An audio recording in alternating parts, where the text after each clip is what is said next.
I have made this mistake. I have bought a house based on comps that were in a different neighborhood, and it completely jacked up my deal. Welcome to the Ryan Rice Show, where we talk about what we learned yesterday that we can apply today so that we can be better tomorrow. I hope you enjoy and subscribe. What's up, everyone? Today I would like to talk about how to de-risk when you're first getting started flipping houses. And so how to make sure that when you buy your first house, not only do you not lose money, but you are very profitable. If you don't know who I am, my name is Ryan Rice. I run a real estate investing company. I've been investing in real estate full-time for 3 years. This past 12 months, I did 45 to 50 real estate deals. And I don't have anything to sell. I make this content because I want to make sure that you do not make the same mistakes I have. And hopefully you can learn something from the mistakes that I have made and the experiences that I have. And I just want you to get rich flipping houses. So with that said, let's get into it. And I want to simplify risk when you first get started into three parts. The three parts are your numbers, your team, and your product. And I'm going to start with numbers because I think that's probably the most important piece of minimizing your risk. In the first part of your numbers, run your after repair value, otherwise known as ARV, correctly. And so when you are running your ARV, it is super important that you're not, let me go through all of the things that you want to make sure when you're running your ARV that you stick to. First, have your comparable sales be similar year built, right? So if you have a house that's built in 1950, using a house that's built in the year 2000 is not a good comparable sale. What I like to go through and how I was always taught is plus or minus 12 years within the year built. If it's built before the year 1950, then just cap the year built at 1950 and don't use any comps past 1950. But make sure that your comparable sales or the properties that you're using to come up with a after repair value are built in a similar year. Second is a similar style house. If you are buying a rancher or which is a one-story house, do not use a comp that is a two-story house. They are different types of houses. If you are buying a big brick Foursquare, which those of you that have been through some older neighborhoods have probably seen these massive big brick houses that are typically 2 or even 3 stories sometimes. And if you have a Cape Cod, then a big brick Foursquare is not a good comparable sale. Trust me, I learned this the hard way. So use a similar style house. If you are buying a rancher, make sure your comps are ranchers. If you're buying a 2-story, then look at 2-story comps. There's several different types of houses. You can Google different styles of houses. You can look at all of them, but make sure that you're comping similar style houses. Next, same bedroom and bath count, right? If you are buying a 2-bedroom and 1-bath house, you do not want to use comparable sales with a 3-bedroom and 2-bath house. Sounds simple, but it's important, and I see this mistake being made a lot. So make sure that if your subject property that you are coming up with an after repair value is a 3-bedroom, 2-bath house, then go pull comps that are a 3-bedroom and a 2-bath. Or if it's a 3-bedroom and a 1-bath, then you know that your extra bath is probably going to add value. And if there are no 3-bedroom, 2-bath houses, but there are a 3-bedroom, 1-bath house, then you know your after repair value is going to be safe because your comparable property has less than what your property has. Next, make sure the home is in the same neighborhood. So many different markets, and I invest in 2 markets, and the 2 markets that I'm in, every neighborhood is a little bit different. And in some of those neighborhoods, there are homes that are on a street, and then literally 4 blocks over, the comps are completely different. And so I have made this mistake. I have bought a house based on comps that were in a different neighborhood, and it completely jacked up my deal. So make sure that your property's in the same neighborhood. And if you're investing virtually, one way that you can do this is by getting with your realtor and make sure your realtor knows the area well and have them validate and confirm that the comparable sales that you're using are in the same neighborhood. An easy way to kind of do this visually, although it doesn't always work like this, but an easy visual is typically you can draw boundaries around your subject property with major roads, right? And so if you have a major road to the north, major road to the west, you have a park to the south and a river to the east. Well, you can create yourself a little box, and it's likely that everything within that box are going to have similar characteristics or be in the same neighborhood, and you can use those comps. That's not always the case, and so let's say you have a property that is within that box, and then there's a property literally right on the other side of a main road. That might be in a different neighborhood, and so it's important to get with your realtor and make sure that the comps you're using are equivalent and in the same similar living area. Next is, and this one's kind of obvious, but you want to make sure that your comparable sales are a similar square footage. General rule of thumb that I use is plus or minus 10%. And so if you have a 1,500 square foot property, do not comp that with a 2,000 square foot property. It's not the same. And it gets even more important the smaller the house gets, right? So if you have a 1,000 square foot property, do not comp that with a 1,500 square foot property. Even a 1,300 square foot property, because a lot of times 1,000 square foot properties are 3-bedroom, 1 bath, and a 1,300 square foot property might have room for another bath. They're not the same. And so use properties that are similar square footage. Real quick, as you guys know, I just recently started this podcast.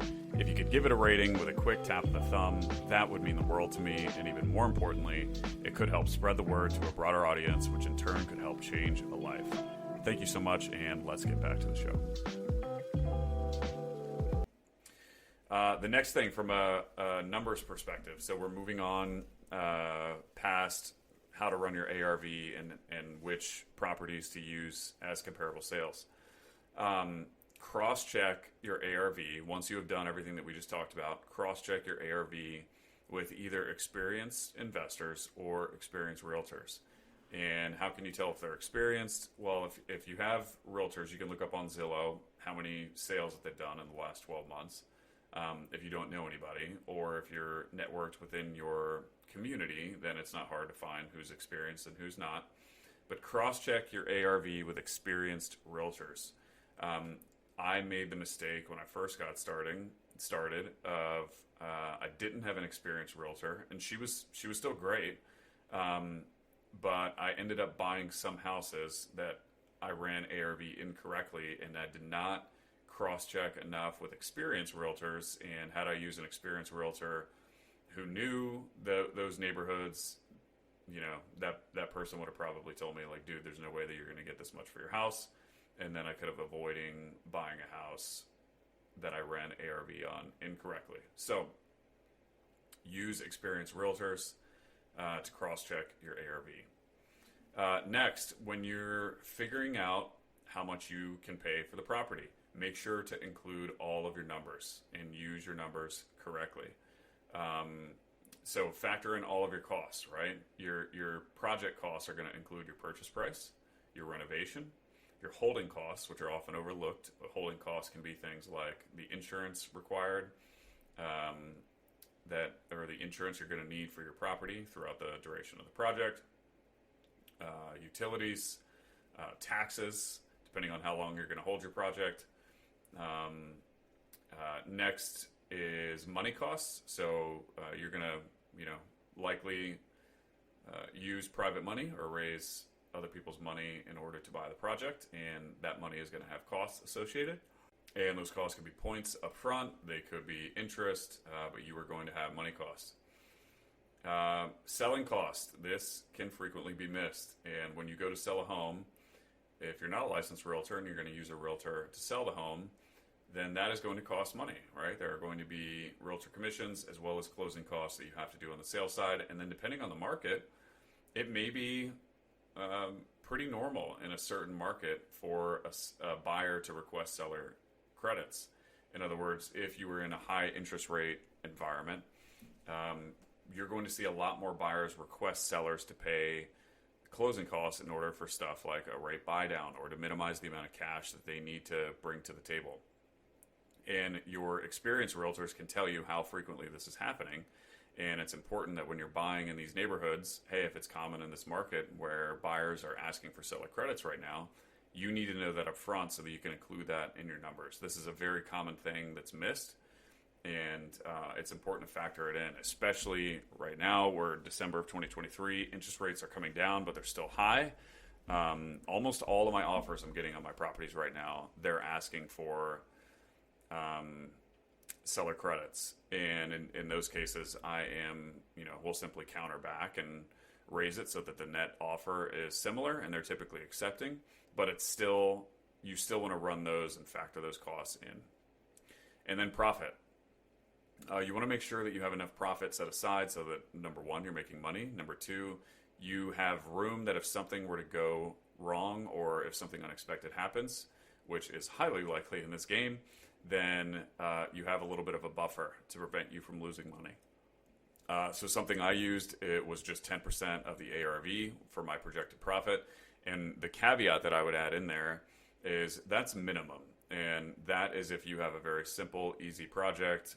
If you go in and you got to do floors, paint, carpet, kitchen, baths, then make sure you have at least 10%. As your scope of work increases, if you're going to do something crazy like I've done in the past, which I wouldn't suggest, but full gut rehabs, which means you're, demoing all the drywall, you're changing framing around, you're doing new electric, plumbing, mechanicals, roof, siding, windows, or if you're doing something like additions to add square footage, you need to have larger than a 10% profit margin, because the larger the scope of the rehab, the more likely it is that cost is going to increase due to unexpected or unforeseen costs.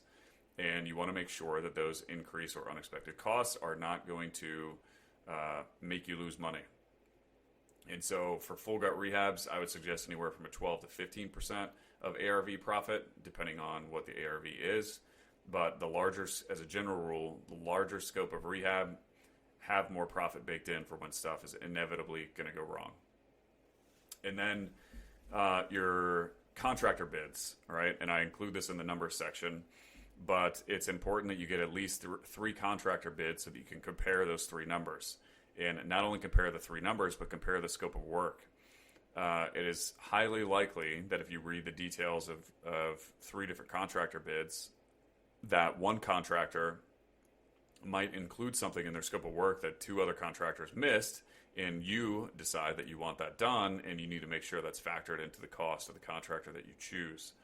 And so getting three contractor bids is an insurance policy, number one, if something happens to one of them, but number two, it's an insurance policy for your scope of work to make sure that the contractor you choose includes everything that you want and that the house needs. So that concludes the numbers section. All right, y'all, that wraps up part one of how to de-risk when getting started flipping houses. Stay tuned for part two, where we're going to talk about your team, which includes your realtor and your contractors, as well as your product. And so the home once you are finished renovating it. Hope you enjoyed this one, and I'll see you in the next one. Peace.